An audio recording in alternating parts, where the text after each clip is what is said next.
Okay, here are your answers to question 1, part A. 0, the most obvious one, and these two others which I will explain. Notice that I've simply factored out an x from each of these terms. This is essentially using the distributive property of multiplication in reverse.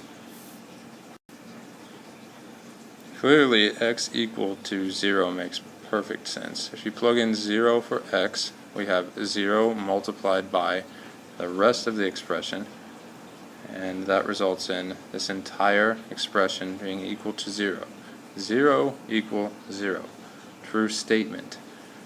By the way, that's what we're doing when we are solving these equations. We are making this a true statement. Is this equal to 0? Well, only when we have these three solutions. Alright, so let me get back to explaining the next two. Now, this second part is very important. When this thing is equal to 0, once again we have 0 multiplied by the other expression, thus making this a true statement. And so, if we look carefully, we can see that plugging in square root of 2, we end up with 2 minus 2 equal to 0, and at the same time, plugging in negative square root of 2, we get the same result. Of course, we can also do the algebraic process that is more familiar. Take this expression right here, and we'll solve for when this is equal to 0. So we subtract 2, or I should say add 2 to both sides. Then we take the square root of both sides, and we're done.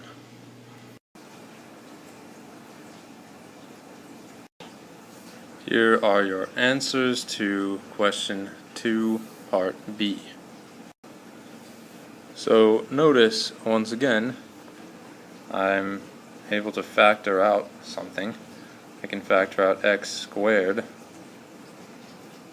like this. Now I end up with this expression, making it a bit easier to find these answers. Clearly, once again, x equal to 0 gets the job done. 0 times 0 equal to 0. And now we would like to figure out when this expression is equal to 0. Now, one thing we can do is say, alright, well, look at this 3. Wouldn't it be nice to get rid of that 3 and then figure out what x is supposed to be? That is what we generally do algebraically. Let me show you this little trick, however. So 3 multiplied by, alright, something over 3 plus 2 equal to 0. Getting closer to what the answer is going to be. Well, these 3's are going to cancel out. Hey, check that out. So our answer is negative 2 thirds, I should say. When we plug in negative 2 thirds into this equation, we get 0. Now we will do this the traditional way. Okay, so let's solve this the way that we are used to. 3x plus 2 equals 0. Subtract 2 from both sides. Divide both sides by 3, which by the way is getting rid of that 3. X equal to negative 2 thirds. And we're done.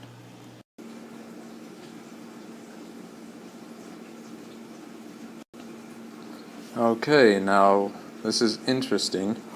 For 1C, here are your two real number solutions. And if we are also looking for complex number solutions, we get these two additional solutions. Plus and minus root negative 3, or in other notation, I root 3, negative I root 3. First we will focus on the real number solutions. Now first let's just think about this logically. Root 3 squared is 3, 3 squared is 9. So root 3 squared is 3, 3 squared is 9. So if we were to write it like this, root 3 squared squared, we're squaring it twice, that's going to be 9. Well, what is another way of representing this? This is root 3 squared multiplied by 2, and that's because we have this exponential right here, and this of course is going to be equal to root 3 to the 4th, and we know from this analysis right here that this must be equal to 9. And so logically we've discovered that root 3 is an answer. And now because we have a positive exponent, we would also know that negative root 3 would be an answer as well. And with a little bit more thought, I is the square root of negative 1, and if we take that to the 4th power, I or negative I, those would just turn out to be 1, and these would be answers as well. Alright, now let's do this the more traditional way.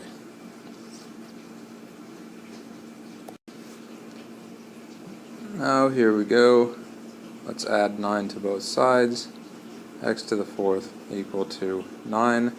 What we're doing is very similar to what I was doing before. Now let's take the square root of both sides. And this is going to be equal to x to the 4th. Now recall one thing, square root is the same as 1/2 power. And this is equal to 3. This is equal to x to the 4th multiplied by 1/2,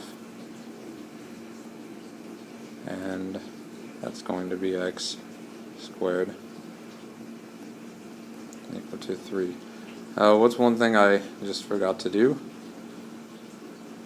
Plus or minus 3. So we have x squared equal to plus or minus 3. And let me just mention over here, you can remember the square root of 4 itself is 2. That's one way of thinking about that. Okay, now let's go back to this. X squared equal to plus or minus 3. Well, this gets a bit interesting. So suppose x squared is equal to 3. Well, we can solve that easily, and the answer makes sense. Take the square root of both sides,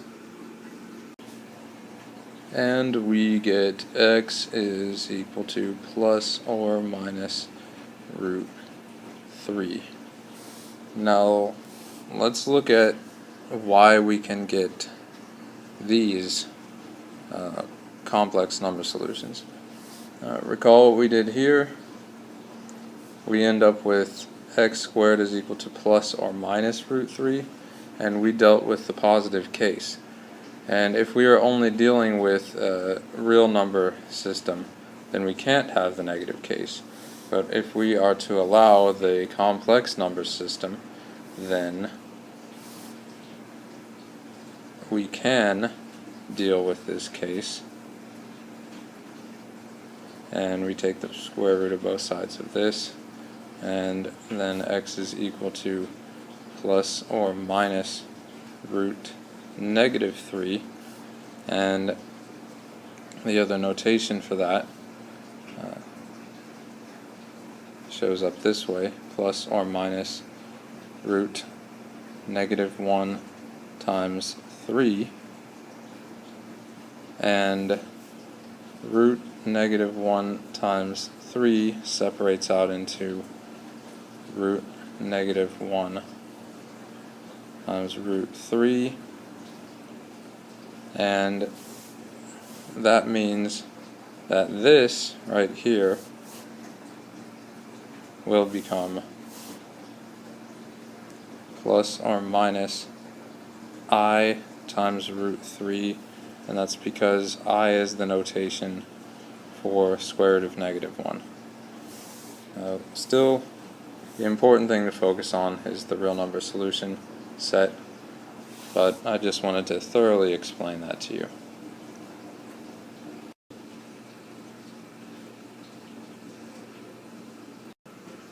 Mentioned here as on an announcement, I initially meant to post the question as x squared minus 5x plus 6 equals 0. Solve for x. Your answers are going to be x equal to 2 or x equal to 3. Now, if you really want the answer to this thing, the answers are -1. And that one's actually kind of easy to see, and approximately 1.26795 and approximately 4.73205.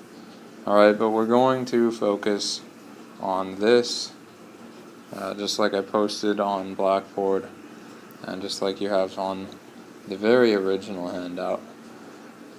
I've updated the document on Blackboard that many of you haven't seen yet or printed out yet anyway, the answer sheet.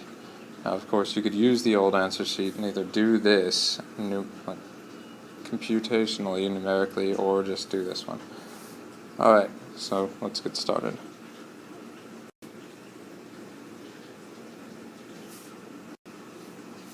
I'm not going to do a review of factoring, it's fairly simple here. This can be factored to x minus 2, x minus 3, and I'll just mention, alright, the product of -2 and -3 is +6, -3 minus 2 is -5. Anyway, the left side is factored that way, and we still have this statement equal to 0. When is this equal to 0? When is this a true statement? This is very easy to see. Okay, if I put in 2 for x here, I get 2 minus 2, and that's 0. 0 multiplied by this is 0. So 2 has to be a solution. Here, if I put in 3, 3 minus 3 is 0. 0 multiplied by this is 0.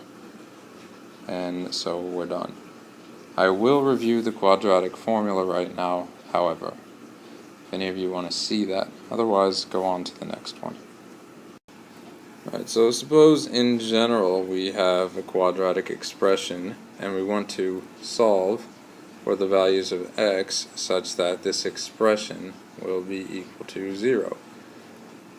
Now, the general form, ax squared plus bx plus c, should be understood very well to mean that, okay, a, b, and c are numbers, and this plus here could mean that we're adding a negative or we're adding a positive. And if you look up here, b is going to be -5. If you look up here, a is going to be 1. 1 times x squared. If you look up here, c is going to be 6.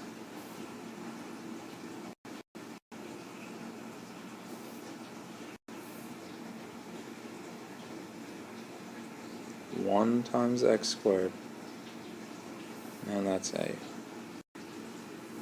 All this extra detail is for those of you who may not be so comfortable with the quadratic formula. You'll notice I've kept the 1 here to emphasize that. I've kept the -5 plus -5, and of course I have 6 here. This really illustrates the fact that we really only define addition anyway in the real number system. -5 is simply the additive inverse of 5 itself. 5 plus its additive inverse is 0. So this keeps us focused so that we don't accidentally think B is 5. B is -5. Now, what is the quadratic formula? Try to remember it. -b plus or minus the square root of what? B squared minus 4AC, and then everything over what? 2A. I'm going to start writing that now. Okay, so -b, I'm going to sound very careful, they're negative, and b is -5, so I put that there, plus or minus the square root of b squared, -5 squared, minus 4 times a, which is 1, multiplied by c, which is 6. And I will just, to make this notation proper, make sure that you close brackets, parentheses, root symbols, and then this is over 2 what? 2a.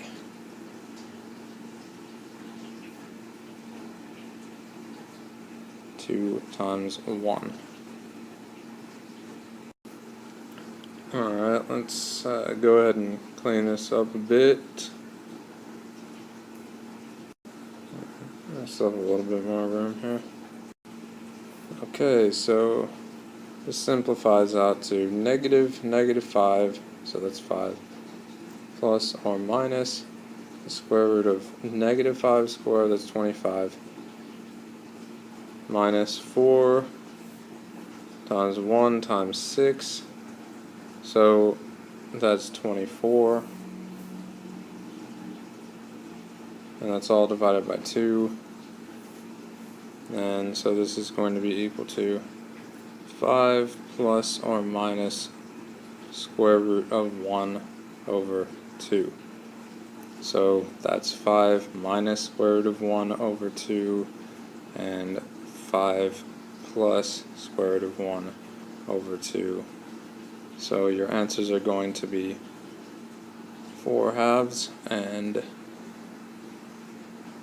6 halves. And what are these values? That's 2 and that's 3. The answers we had in the beginning. Alright, thoroughly done.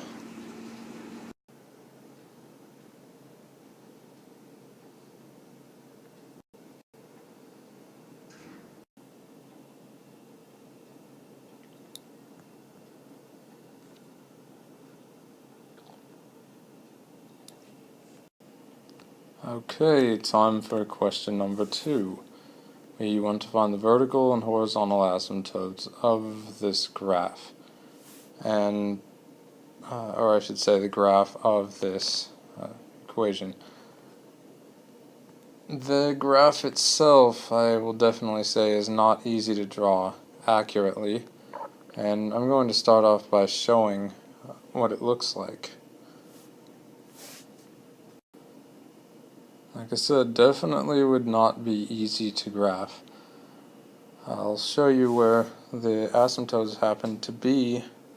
Visually, it's not even all that easy to see, in fact, but I'll show you right now.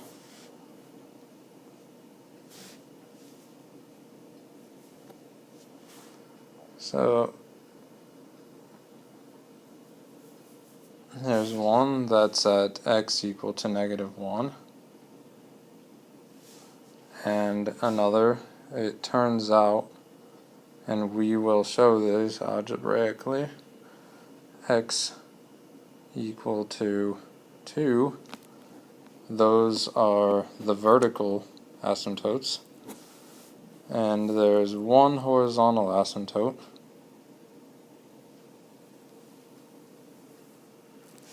and that is across y equal to 1. And so now I will get to showing how you can at least find this algebraically. You can draw some rough sketches to possibly get something that looks a little bit like this graph.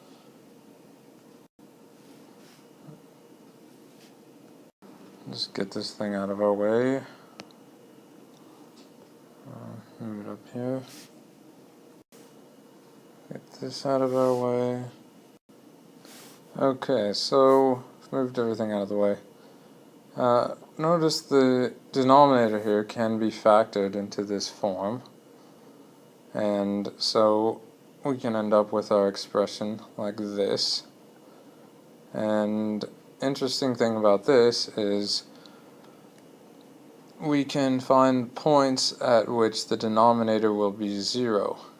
If the denominator turns out to be 0 and the numerator turns out to be non-zero, then we will have vertical asymptotes at those points. So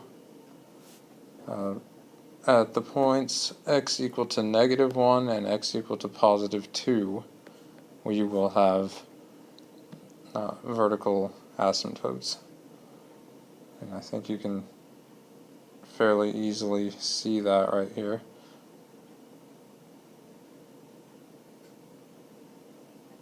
This is 0 when x is -1, and this is 0 when x is 2.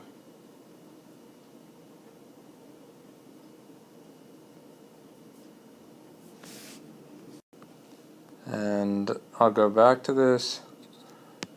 This matches right back up with our intuition before.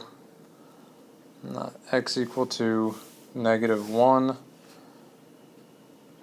We have that asymptote right there.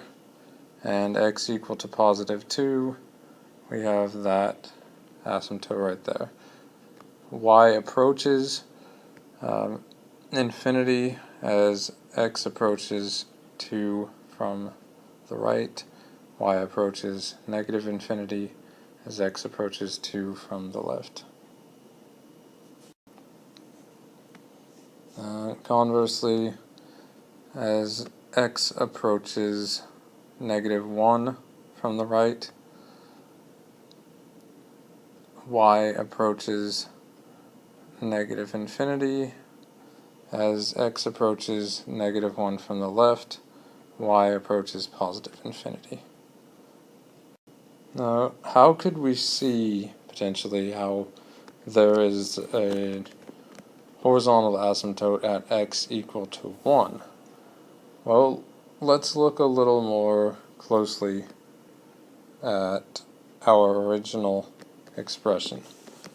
Rather than factoring the bottom the way we did, let's do something a little bit creative here.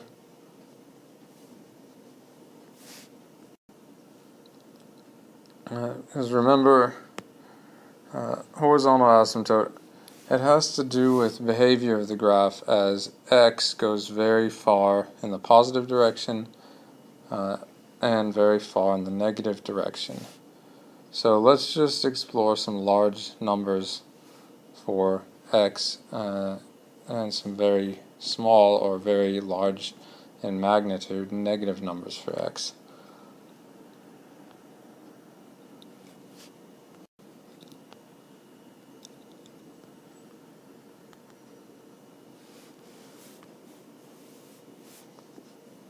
Alright, so how about let's try x equal to 10. Let's see what we get. So when x is 10, y is equal to 10 squared, or 100, over 10 squared, 100, minus 10 minus 2. So that would be equal to 100 over 88. Okay, fine, whatever. Well, how about x equal to 100?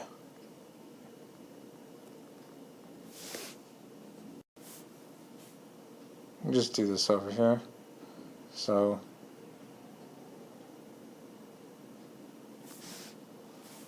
when x is 100, y is equal to 100 squared, which is 10,000, over 100 squared again, 10,000 minus 100 minus 2, which is equal to 10,000 over 9,000. Let's get this right. 898. And that's pretty close to 1. And if we were to continue to put bigger and bigger values in for x, then the x squared terms would dominate, and these terms right here would do almost nothing compared to these terms, and y would just continue to get closer and closer to 1 as x increases. And in the same way, if we were to put negative values of x larger and larger, say x negative 10, x negative 100, negative 1 million, these x squared terms would become positive. Here we would be subtracting a negative and then subtracting 2, but this would be very small relative to these large squaring processes. And so as x were to become greater in magnitude in the negative direction, y would approach 1 once again. And so we might say that the limit of y, or the value of y, as x approaches infinity, as x gets larger and larger, is 1. And we might say also the limit of y as x approaches negative infinity is 1 in this case. That's some verbiage that we're going to be using in this course later on.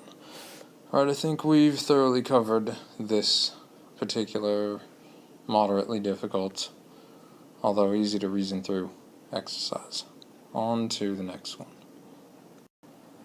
Oh, and by the way, I just want to mention excellent graphing tool at desmos.com. Definitely encourage you to try it out.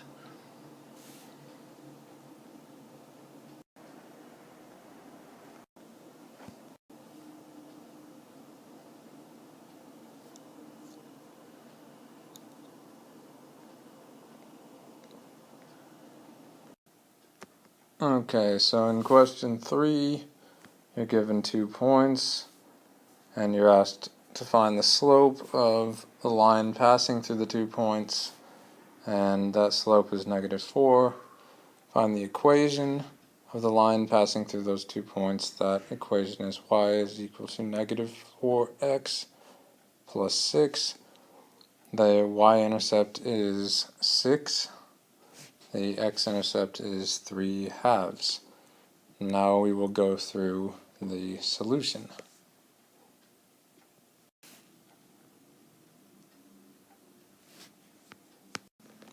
Okay, so we've got our 2 points here, and let's label these x1, y1, x2, y2, and I will show you the most common way we do this. You'll remember this quite well.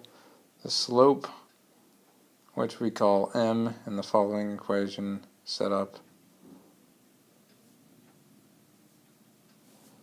The slope m is what we want to find By the way, B is the y-intercept, but we'll get to that. Okay, so our equation slope is equal to change in y over change in x. And here is the change in y, y1 minus y2. Change in x is x1 minus x2. And of course, this is fairly straightforward. y1 is 2. y2 is negative 6.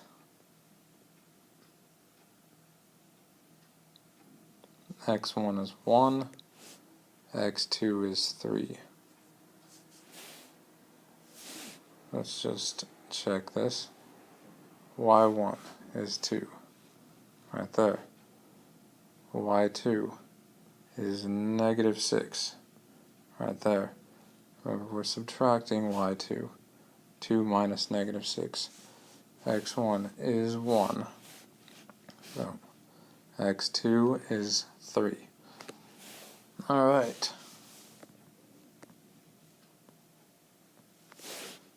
So this turns out to be 8 over negative 2, and that turns out to be negative 4.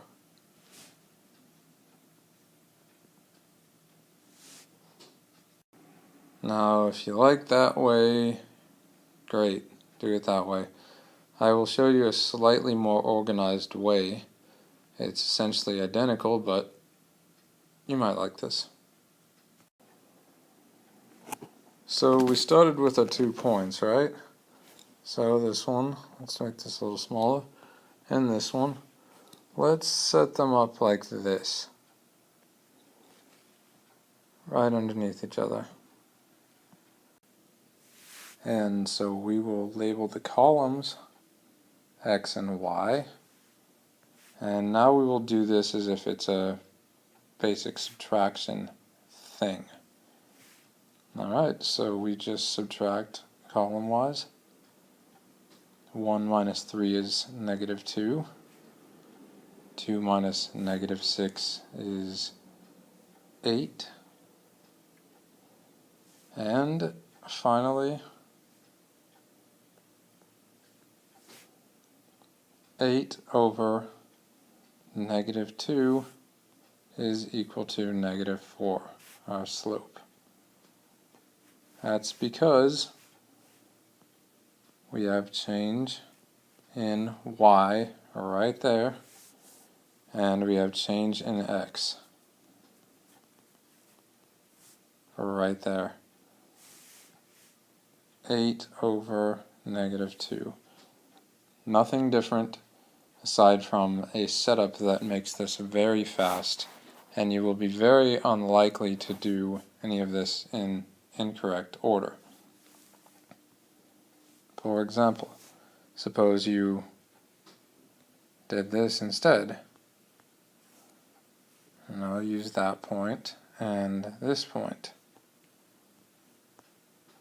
Well, if I do the same process, I get 3 minus 1 is 2, negative 6 minus 2 is negative 8.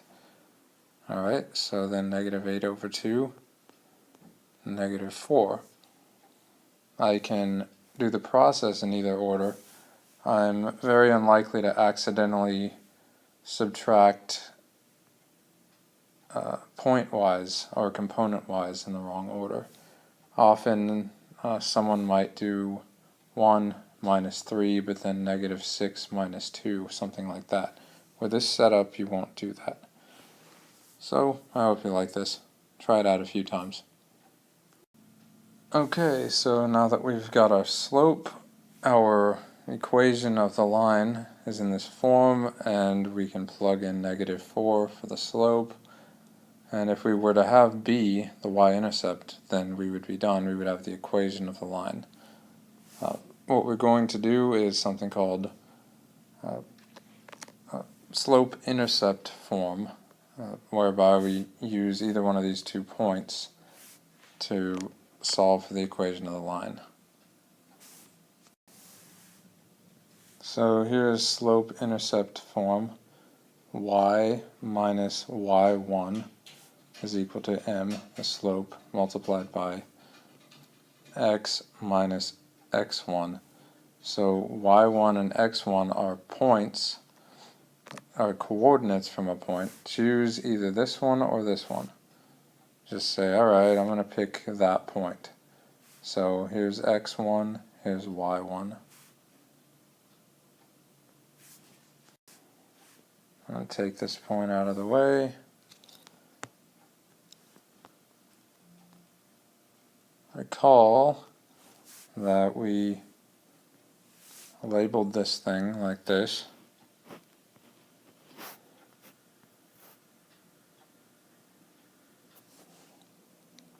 And we can just plug these values in, and we'll end up with y minus, let's use a different color for each.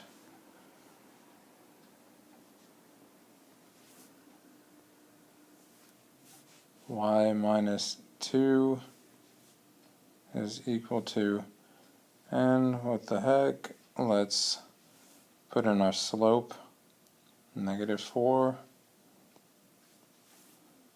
multiplied by x minus, and then x1 we'll delineate with this other color just to make it easier to picture what we're doing.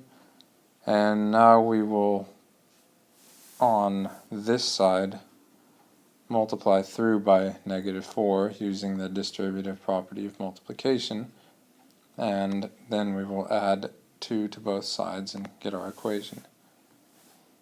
So at this point I'll speed this up a bit. Y minus 2 is equal to -4x plus 4. This is 4 times -1. And adding 2 to both sides, we will get y is equal to -4x plus 6.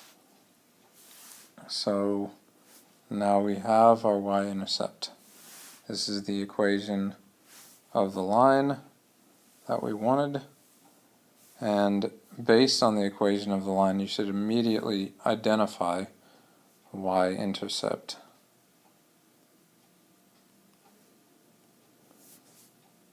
Now the x-intercept is something that we have to solve for, but it's very easy to solve for. Now, to remember this, we need to understand what y-intercept means. It means run into the y-axis. Literally, just, alright, the line runs into the y-intercept at 6. How do we run into the y-axis? Well, pretend that we are x, and we're running along here. As x goes this way, the line goes this way, and we run into this. When x is 0, put in 0 to this equation, this goes away and you get 6. That's what the y-intercept is. So if we want to find the x-intercept, we want to find where we run into the x-axis. So as x moves along this way, or x moves along this way, the line moves this way or this way, we eventually run into the x-axis. What do we know about this point? Well, y is 0 when we run into the x-axis. So what can we do here? If we say y is equal to 0, then this has to become a true statement. To make this a true statement, when y is 0,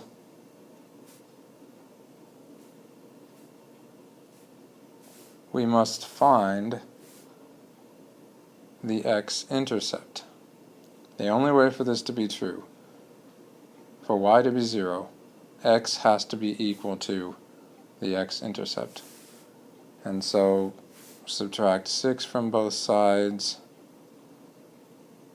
divide both sides by -4, and you'll get 6/4. X is 6/4. Or, of course, X is 3/2.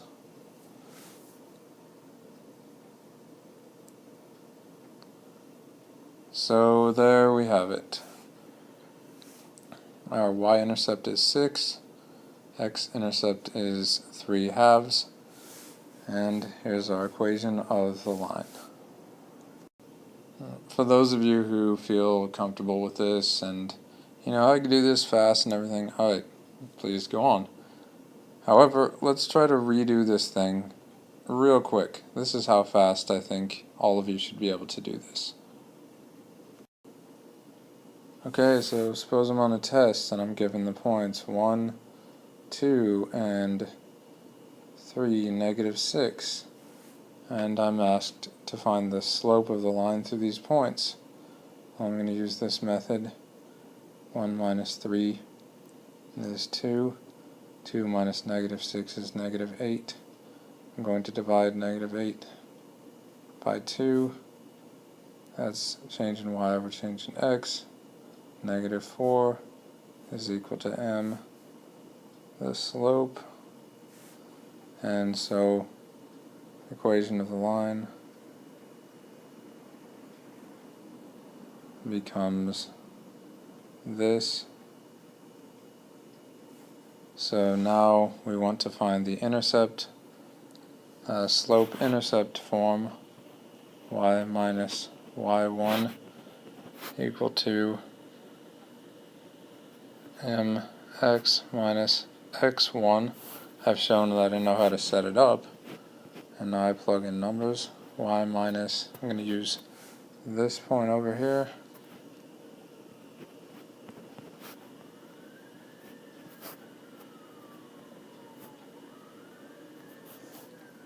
alright, and I continue through like this.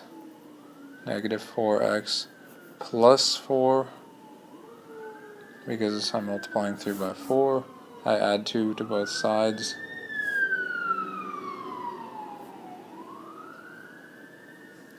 And so now I have slope, and I have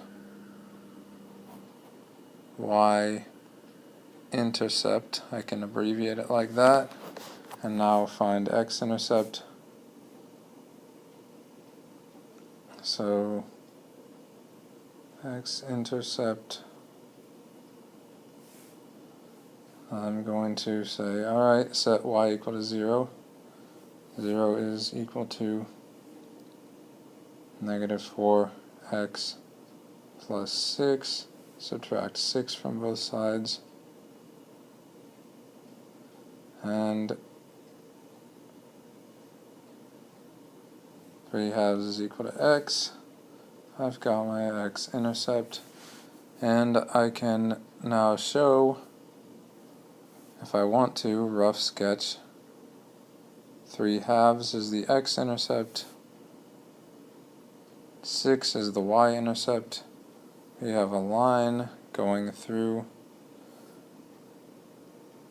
and I can rewrite the equation if I like.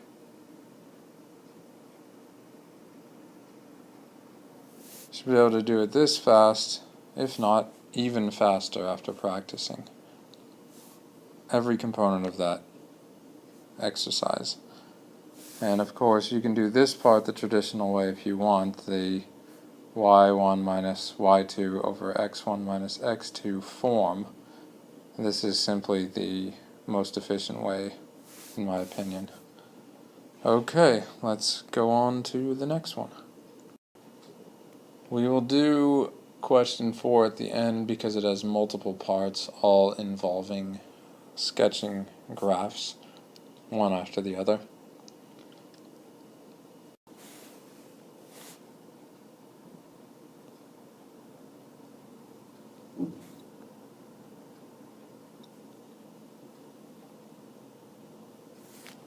Alright.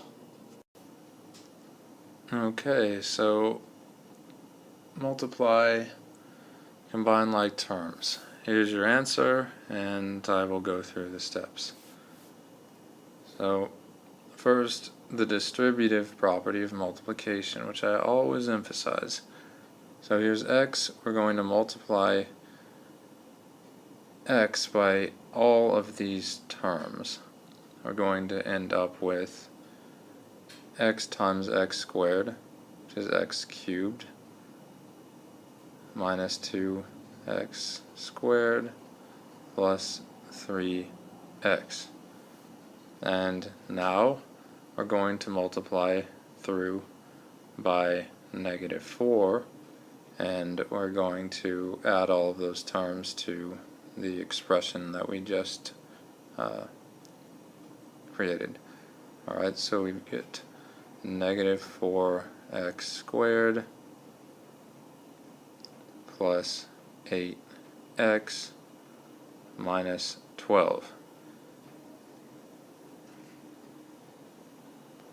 And so notice the way I've set this up. I have the x cubed term here, I have the x squared terms here, the x terms, and the negative 12 by itself. Makes this really easy to combine at the end for our final answer. Alright, so x cubed, we don't even have to focus on the x's anymore. So negative 4 minus 2, negative 6, and 8 plus 3, 11, and we have the negative 12. And then we just look back up here and say, alright, we got the x squared and the x is right there.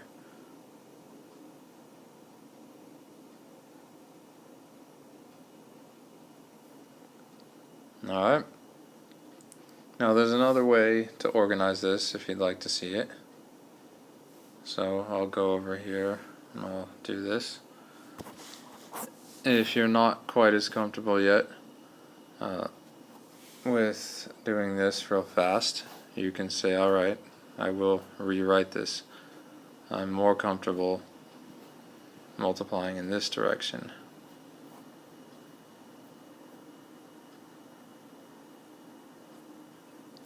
Okay, so I can put the x out there, and then I can put the negative 4 out here. I will have two different things to deal with. This takes longer, but if you need the practice and it's easier on your mind, then do it this way.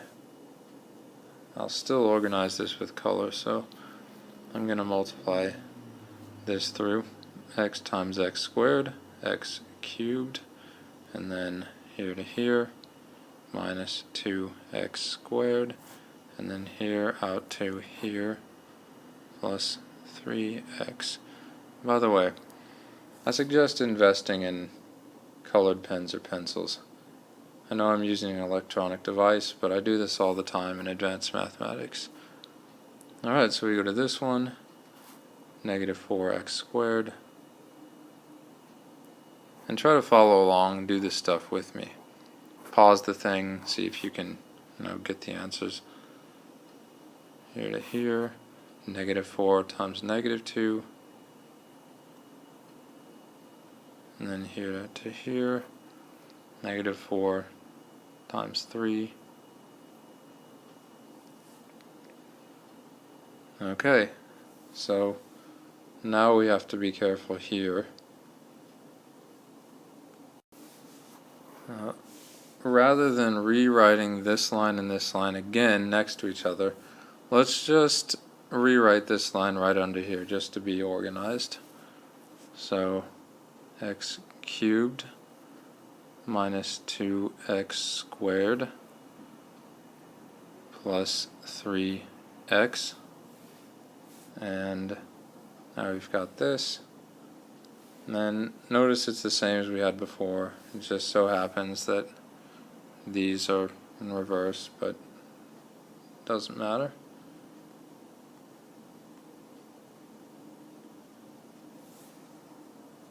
X cubed minus 6x squared plus 11x minus 12 works out. So if you need more detailed practice, more organization to make sure you get it right. You can start off by doing things this way, and as you get faster you can begin to do things like this. As you get even faster, you can do all of the terms in your head by telling yourself, okay, how many x cubed terms do I have? X cubed, 1. How many x squared terms do I have? Well, I have x times negative 2x, that's one x squared term. I have negative 4 times x squared, that's another x squared term. I get that.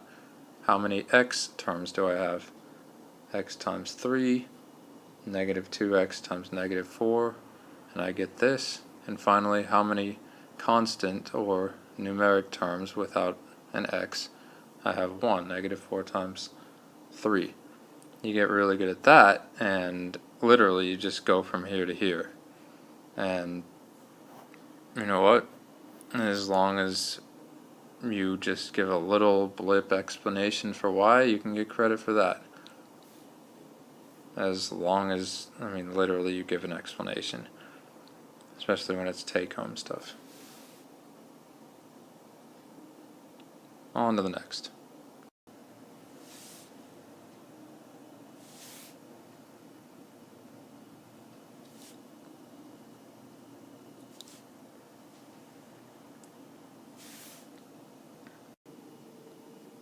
Okay, so the goal was to find a common denominator for these two terms, and then simplify the numerator. So this turns out to be your answer.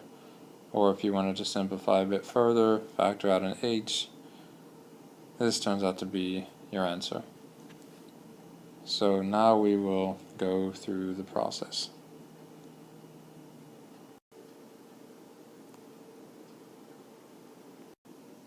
Okay, first of all, you should at least be able to see something. You should be able to see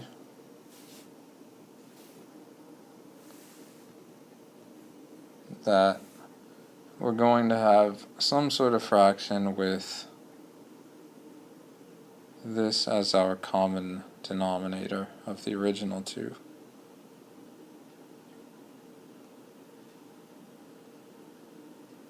So the denominator of this single term will be our common denominator. I'll show you why.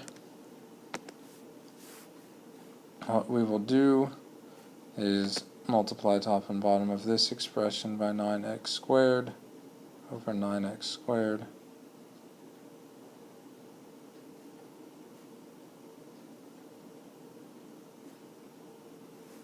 And multiply top and bottom of the other expression by 3x minus h squared.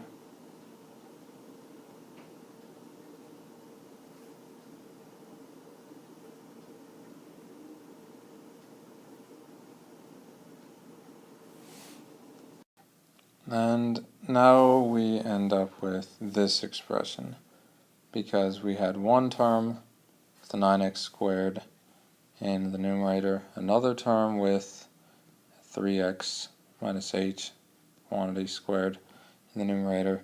Subtracting, we end up with this.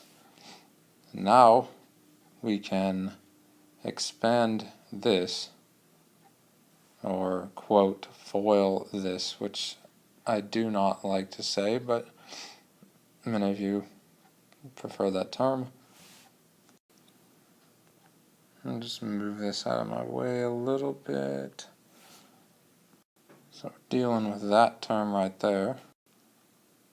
And so, notice how I've expanded this to this.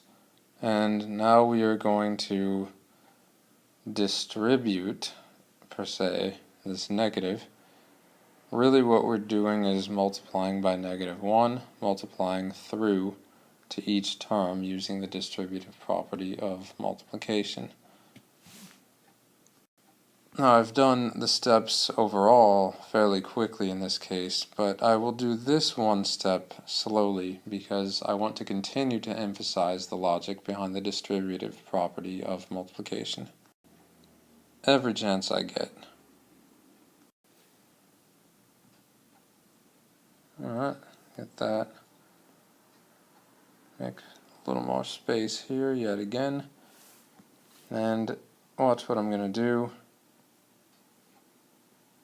As I will emphasize quite often, we really don't have something called subtraction. Subtraction is just an artifact of us wanting something convenient. This is 9x squared plus -1 multiplied by this term, 9x squared minus 6hx plus h squared. And it will often help to rewrite something this way. I'll just write this in real quick. Now we directly see that we have an object to multiply through by. And of course it's easy to just say, alright, turn all of these, okay, negative, positive, negative. But really understand what you're doing. I want you to focus on this. You don't have to write your answers this way, but I just want to say this. Alright, so let's see what we get. Okay, so simple enough. We've got two terms here that cancel out, and we're going to end up with this as our final answer. 6hx minus h squared over 9x squared by 3x minus h squared. Or if you'd like to factor out an h at the end, you can have h multiplied by 6x minus h squared, and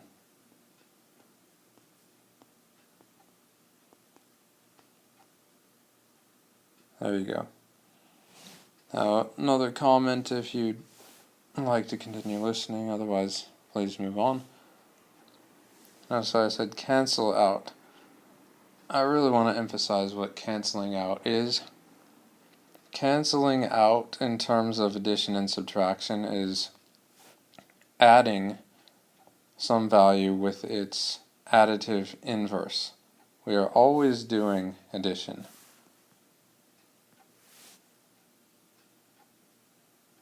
This is 9x squared plus, maybe its anti-version or its shadow version, 9x squared plus negative 9x squared, its additive inverse. Essentially the opposite object of 9x squared.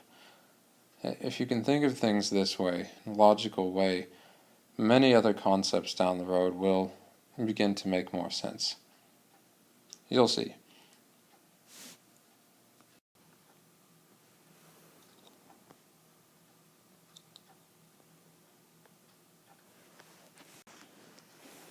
So in this question, we are told to use our result from before to simplify the following expression.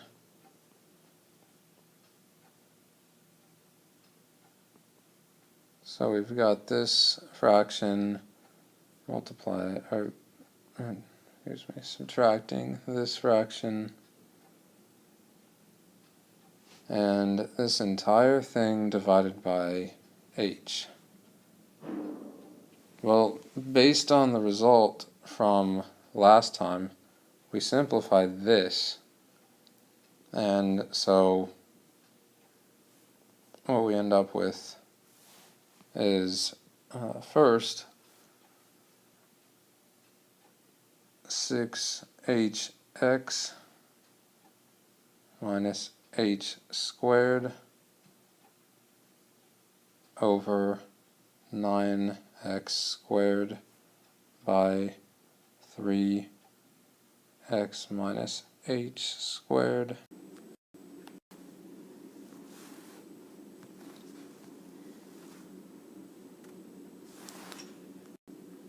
Okay, so notice previously we simplified this to this. Also, we ended up factoring out an h for further simplification. From here we get to here, and our entire expression becomes this when we're dividing by the h. And now let me rewrite this in terms of multiplication rather than division. 1 over h multiplied by this becomes much easier to see how to simplify this.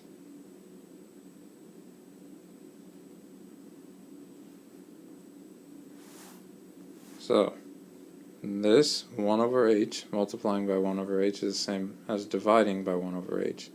So we're going to get cancellation of these h's.